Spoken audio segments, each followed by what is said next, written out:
feel like that's a part of why, we as a people are sometimes turned off by the business or don't want to get involved in this industry? So I think there's some miseducation going on. So I want to set the record straight, and we're going to do it here and now on this podcast. Yeah, come on. So if you look at the U.S. Census Bureau, right, Black people make up anywhere from 12 to 13% of the population, right? We make up 12 to 14% of the insurance population here in the US. Correct. So I want to correct people on saying there's representation if you look at it from that perspective, right? Like we are being represented. The issue is where we're represented and how we're represented, right? So and don't get me wrong, I'm all for us being the majority versus the minority, right? So increasing that representation to even to the extent that it surpasses the US Census Bureau numbers, right? But I want to be careful about, giving the impression that there is a lack of representation in the industry because we are represented. However, there's more Black women represented than Black men. Mm-hmm. And to everyone's, I think, acknowledgement, we're not sitting in the right positions with the right influence and the right power, right? We're sitting in more administrative, operational, right, non-revenue impacting positions with little influence. And so I think that's where we need to, kind of turn the dial is, kind of reclaiming our place in certain positions. And there's a lot of work that I do around educating professionals of today, Black professionals of today, about our Black insurance history, right? We owned insurance companies. Absolutely. No, we owned, you know what I mean? And yeah. I know, but there's people I talk to who are like, what? No. See, we were sitting up at the top making decisions. Yes. Right. Yeah. And so we do have a rightful place to be in those same places, positions today. It's just we're not. We're not. Right. And there's a lot of reasons why that happened and what the situation is now where those Black insurance companies are, Black owned insurance companies are. But again, I think it's a lot around the education piece, right? And I think the appeal or the lack of appeal for Black people today to come into to our industry is one, not seeing that representation in the higher level positions, right? We all know about that. I think the industry has talked a lot about that, but not really knowing our history, really not knowing that, we are the foundation, much like we're the foundation of why America is America, right? How it was built. Slave trade was insured, right? Yeah. Lloyd's of London has already acknowledged their participation in that. That's right. Black Wall Street was built off of insurance money, right? Mm-hmm. Not only from our own Black-owned insurance companies, from the Aetnas, the Travelers, the Hartfords of the world who insured those Black businesses on Black Wall Street, right? Whether it's in Tulsa and every other.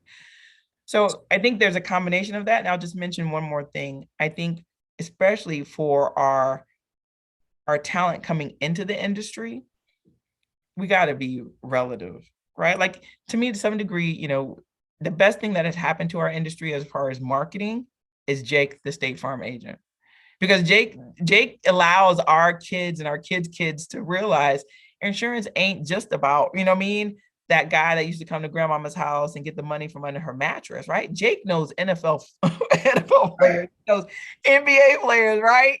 He's golfing, he's hanging out with them, right? That's what the insurance industry is all about. They need to understand that when the banks need money and need to protect their money, who do they come to, Rod? That's it. They come to us. That's it, yeah. So while you're thinking about being in the banking industry, you really need to think about being in the insurance industry because we're the money industry, for real. For real, without a doubt.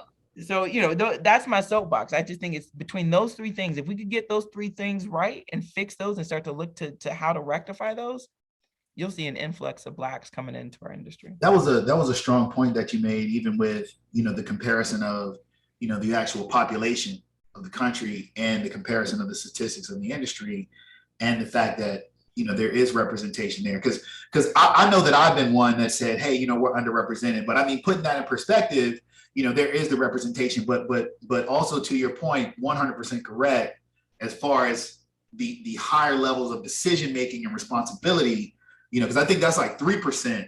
Mm-hmm. Right. In the managers, executives, or agency principals, individuals like yourself, is even condensed, even a more condensed percentage. So it's moving people into those roles, or at least the aspiration, to move into those roles, because you're right. I mean, the intelligence is there. Alonzo Herndon did it. John Merritt, did it. William Washington Brown in Richmond did it. So it's been done before. It's just a matter of doing it now. Doing it now. Exactly. Doing it now in this generation. So let's go back to your story and how how you're doing it now. You're doing it now. I'm trying. Let's go back though. Let's go back to 9-year-old Ngozi. You told me a little bit about your family before. I want to share some of that, on this platform. What were you dreaming? What were you dreaming of being when you grew up? What were you thinking about? Look, I don't even really know. People ask me that because my dad's a Nigerian immigrant, right? So this conversation about what do you want to be when you grow up, like he circumvented that real early, right? So I don't even remember a vision of, I want to be a ballerina I don't remember that. I remember, and it very clearly, it was, either my sophomore or junior year in in high school. My dad sat me down. He was like, look, you're good in math, right? The number one profession in the US is to be an actuarial science. I didn't even know how to spell that, but in my house, like dad says, you said, okay, right? And, and I was like, okay, dad, if that's what we're doing, that's what we're doing, right? Like, let's get it done. And so I knew from that sophomore year what I was going to be, right? It was just a matter of, executing on that. I mean, to the extent that, we looked at, the top actuarial colleges, right? One of them back in, it was FAMU, right? Happened to be FAMU, my HBCU, my alma mater. And we were like, check, done. Like it checked all the boxes, the actuarial science or the HBCU. It was in our hometown. Right. We already knew I was going to college. Right. Like there wasn't a filling out of 15 applications or nothing. We already knew. And my dad was a professor there. I got a scholarship, right? Like we knew. Yeah. And I get like, a lot of families don't have the opportunity or privy to the situation like I had. And I don't take that for granted, right? I had, when we talk about allies, I kind of feel like my dad was my first ally. He looked at me as a Black woman and says, here, let me prop you up. Let me give you the resources and the knowledge you need to create a career that's sustainable, right? In an industry that's not going away, that will always be here, right? And that you can, even if you don't like being an actuary, you can do something else, right? And you still stay in the industry. And he did that for myself and my two sisters. So I have a sister who's in healthcare and a sister who's an engineer. And all three of us, 20 years later, are still in the same industries that he identified and picked out for us. So that says something about his foresight into kind of where he knew our skill sets were and where we ended up being. But I will tell you, like I took one step into insurance and never looked back, right? Because it is all being, right? Like it is everything you want it to be. The question is, what do you want it to be? What do you want right for you? Right. And so we talked about representation and you talked about, agency ownership.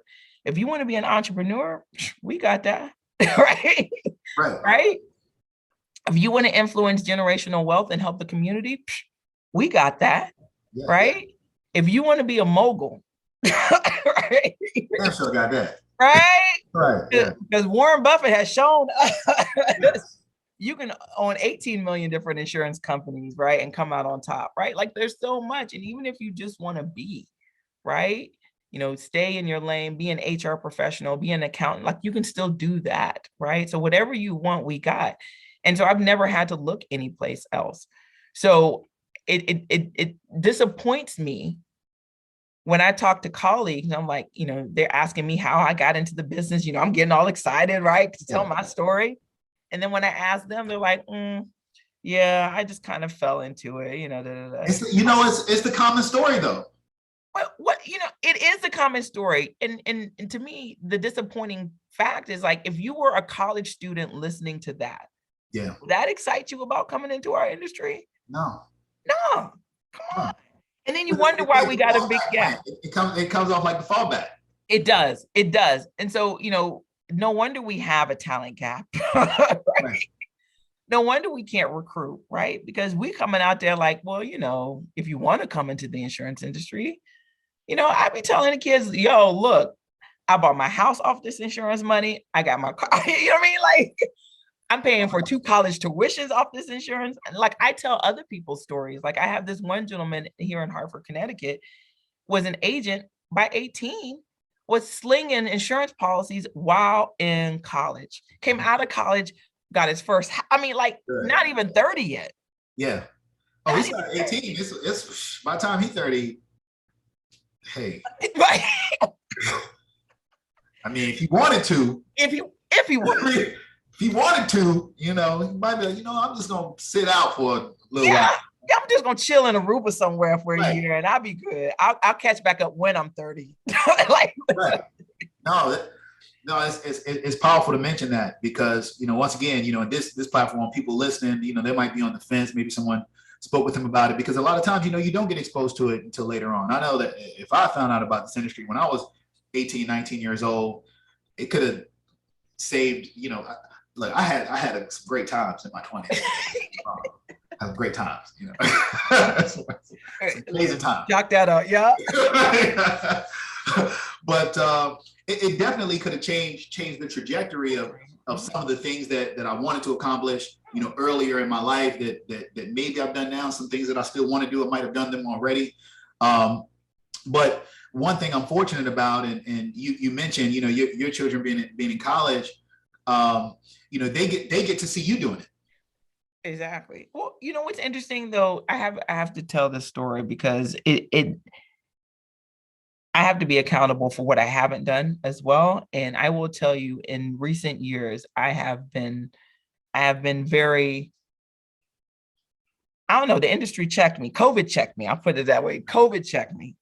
Because, you take for granted, to your point, like what your kids see you do and what they know about what you're doing, right? I just assume I'm a big mouth Black lady. Like, my kids know what I do, right? Like, they hear me on the phone, right? They know I'm willing and dealing, like, slinging all this insurance, right?